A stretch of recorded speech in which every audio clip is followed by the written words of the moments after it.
మత్స్య పురాణం 3వ అధ్యాయంలో బ్రహ్మ సొంత కూతురుతో దేవుడు బ్రహ్మ ఎవరైతే ఉన్నాడో సొంత కూతురుతోటి కాపురం చేసి స్వయంభూమి అన్నటువంటి కొడుకుని అన్నాడు 100 సంవత్సరాలు కాపురం చేసి.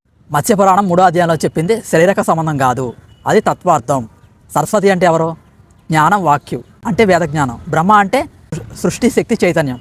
బ్రహ్మ అనే చైతన్యం, సరస్వతి అనే జ్ఞానం కలిస్తే సృష్టి ఆరంభమైందని అర్థం. సరస్వతి బ్రహ్మ కూతురు అని ఎందుకంటారు? బ్రహ్మ నుంచి ఆవిర్భవించింది కాబట్టి కూతురు అని అంటారు.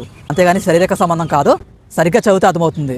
కలిసినప్పుడు అంటే చాలా అర్థాలు వస్తాయి. అంటే ఇప్పుడు అగ్ని నుంచి వేడి పుడుతుంది, సూర్యుడి నుంచి కాంతి పుడుతుంది అంటే సూర్యుడు కాంతిని పెళ్లి చేసుకున్నట్ట కాదు కదా. నీకు అర్థమయ్యే భాషలో దిగజారి బైబిల్లోకి వెళ్ళి చెప్పాలంటే బైబిల్ దేవుడైన యెహోవా సృష్టి ఆరంభించడానికి మట్టి నుంచి ఆదాము చేశాడు, ఆదాము యొక్క పక్కటెముక నుంచి అవ్వను చేస్తారు. మరి వీళ్ళిద్దరు కలయిక ద్వారా సృష్టి ఆరంభమైంది కాబట్టి ఆదాము పక్కటెముక నుంచి అవ్వను తీశాడు కాబట్టి అవ్వ ఆదాము నుంచి వచ్చింది కాబట్టి అవ్వ ఆదాముకు కూతురు అవుతుంది. అంటే తండ్రి కూతురు కలయిక ద్వారా సృష్టి ఆరంభమైనట్టు వస్తుంది బైబిల్ ప్రకారం.